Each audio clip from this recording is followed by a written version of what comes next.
What's up, everybody? Welcome back to the channel. Today we're going to be dropping an overview on Harley Quinn and the Gotham City Sirens. Now the writers here is Paul Dini, Peter Calloway, and Tony Bedard. These I believe are artists, Andres Guinaldo and Guillem March. Okay, so this is the cover to the dust jacket. We got the DC logo here. We got the three Gotham City Sirens girl, Harley Quinn, Catwoman, and Poison Ivy. She has the green bubble, of course, which fits. So does the red for Harley Quinn.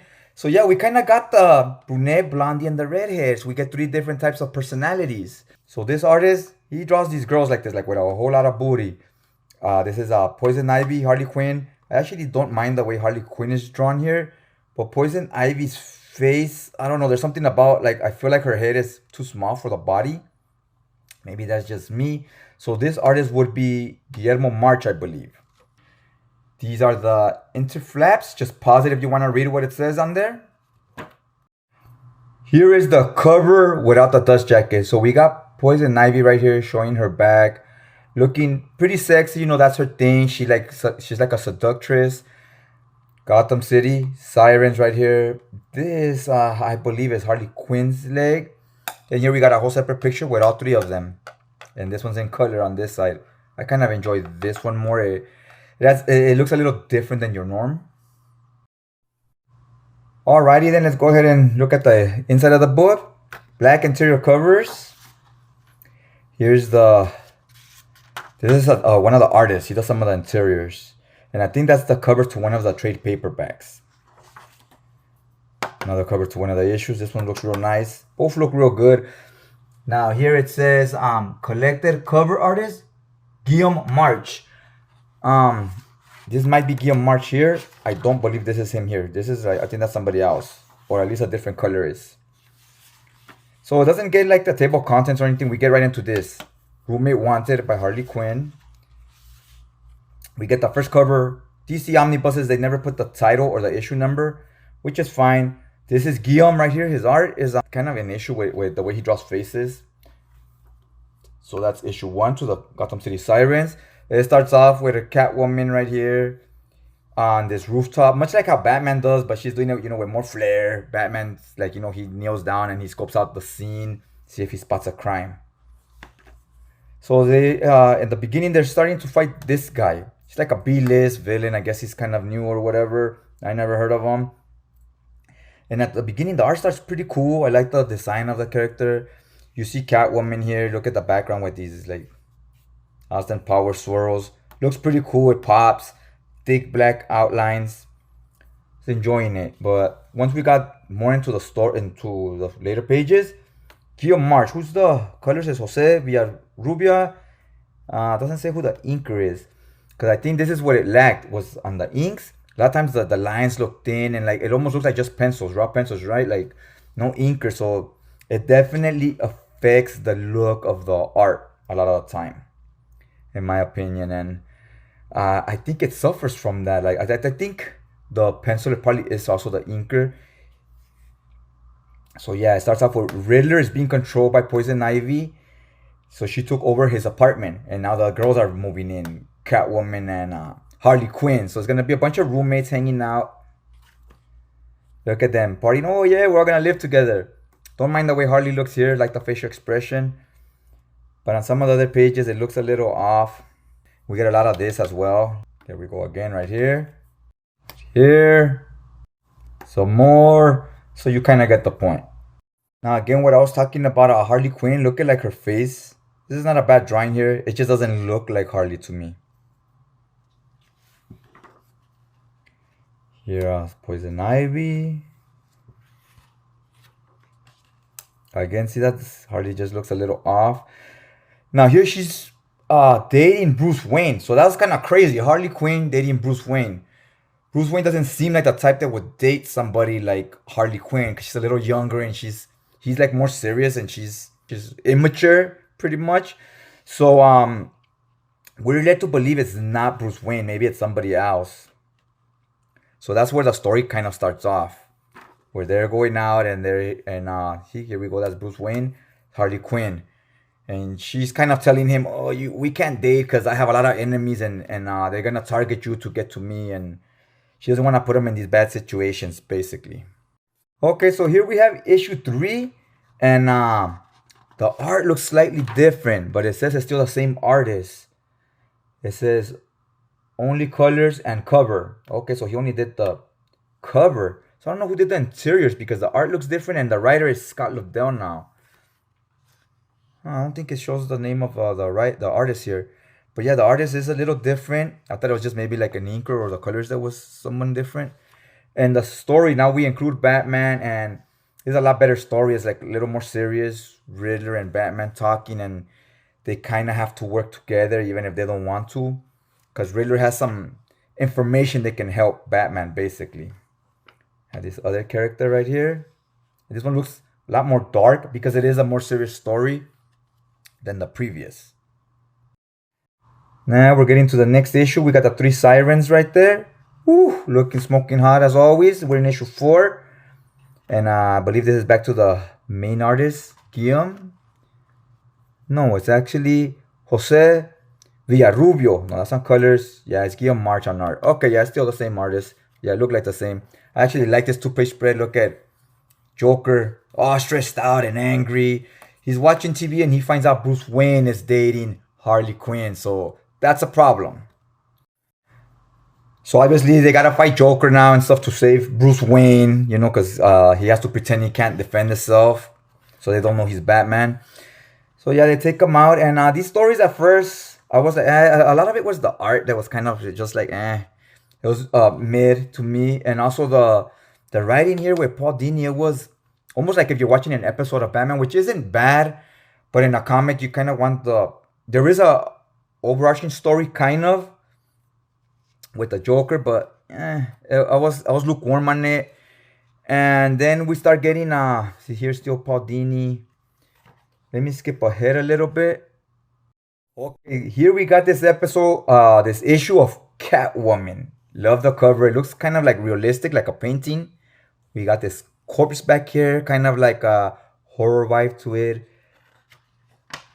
And I see it says issue 83 of Catwoman. So I believe this was a tie-in to the Blackest Night. We have this guy, the Black Mask. He got Batman. So the art, I like this art more. It's almost like a painted style. So obviously it's a different creative team because it's a different series. So it says here, writer Tony Bedard and artist Fabrizio Fiorentino. Now, when I was reading this, I like this story a lot more. This guy is someone Catwoman killed. He came back to life because there was a story called The Blackest Night from the Green Lantern where people were being resurrected, dead characters. So he came back to life and he's looking for Catwoman. So it's like a tie-in to that. I'm pretty sure it's in the Omnibus probably. And I really enjoyed this story. He's coming back for Catwoman, and I like the art, like the writing. It was my first introduction to this writer, Tony Bedard. And he ends up doing the second half, or in the second half, he hops onto the Gotham City Sirens. And that's where I really enjoyed it more. Once it was no longer Paul Dini and it was this writer. I really, because I was kind of like not that interested. I was just kind of going through the motions of reading it. Once he hopped on it, I really got more like invested in it and more focused. Now here it turns out Catwoman has a sister. That's Catwoman's sister. They're taking it to this psych ward. I really like what happened with the story. We touch on it. It connects later to the Gotham City Sirens issues. She becomes this like villain. See, here's Catwoman saving her. So if you guys follow Batman a lot, you probably already know who this is. She becomes her own villain, and she was kind of badass and kind of crazy, as you can see her here already losing her mind. Okay, here's the cover to issue 10. It's Gotham City Sirens. Now look at this. It says issue 10 right here. And the art is immediately different. This is where I started liking it. Once we got to issue 10, I was really like into the book. And this is called Taking Sides. It's still Paul Dini, my bad. Still Paul Dini here. It's not Bedard yet. But the artist is Andres Guinaldo. This art speaks to me a lot more. It looks more like comic booky art. The panel layouts, not necessarily the layouts, just what's happening in the panels. The choreography and stuff is I enjoyed it a lot more in this once we got to these stories, and then they kind of started. The story started getting less light, I guess you could say, like lighthearted and humorous, and they became a little more real. So here we got this guy that's the villain for this issue. And the Sirens are fighting his three henchmen, which is three women. It's henchwomen, I guess. Okay, Harley, they stole the dresses from his henchwomen and tricked them into thinking they were them and whatnot. So yeah, look at the art. I mean, look at here. She's got a lot better. This is good art. It's not like great art. Like, it's good. But compared to the other artists, when it got to this artist, it was like such a breath of fresh air. It just looked like amazing art by comparison. At least to me. Not to like down talk the previous artists. It just wasn't my bag. This was good right here. Yeah, look at all the red here, obviously. These are getting more serious here. This was a kind of Riddler storyline. I think we're back to the same artist. Oh no, we stayed with Andres in issue 11. Oh, this story is so good. This is the continuation to that Catwoman story. So here's Catwoman, and this is like her ghost or whatever. Turns out her sister, they started going crazy. She sees that cats are evil and they're like cursed and they're bad luck. And since she dresses as a cat, this ghost here's like, it's a curse, it's a bad juju. You need to get rid of that suit. We need to get the cat out of you.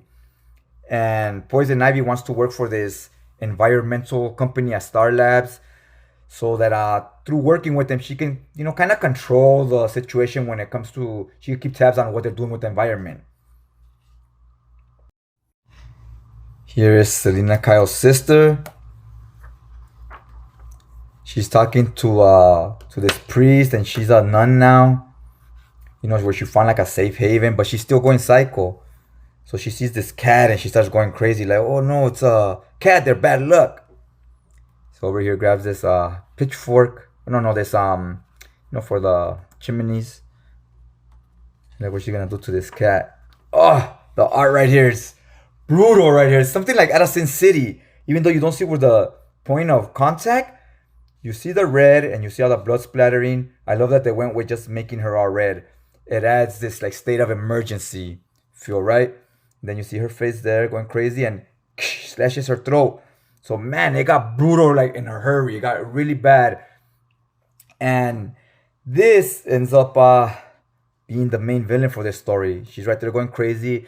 She's called Zero Nun, I believe. Or was it Nun Zero? No, I think it was Nun Zero. She has this guardian angel, but it's really more like the angel of death. It's just in her imagination telling her what to do, and it's making her, it's like possessing her basically. So I'm gonna leave it right there as far as here she is when she's in her costume. She's fighting Catwoman in this cemetery. This really shined for me right here. This issue was so badass. Let's go to some of the extras real quick. Okay. Turns out there isn't any extras. It's just these two covers and the bookends. 3 covers. I think it's the covers to the 3 trade paperbacks. But yeah, the second half of this book is really good. So I would recommend it. The first half was like, I don't know, a 4 out of 10 to me. Second half is more like an 8. Then it's a solid read. So take that for what you will. Obviously our opinions will vary. Some people might like art I don't like. They might like stories I don't like. And I might like stuff you don't like. So just you get a gist of the artwork by what I showed here and a vague explanation of what the stories are about without really getting too into detail. So hopefully this helps you make an informative decision if there's a book you would want to pick up. Other than that, I'd like to thank you guys for taking some time out of your day to check out this video. If you could hit that like button, I really would appreciate it. It'd help out. And I'll just check you guys out next time.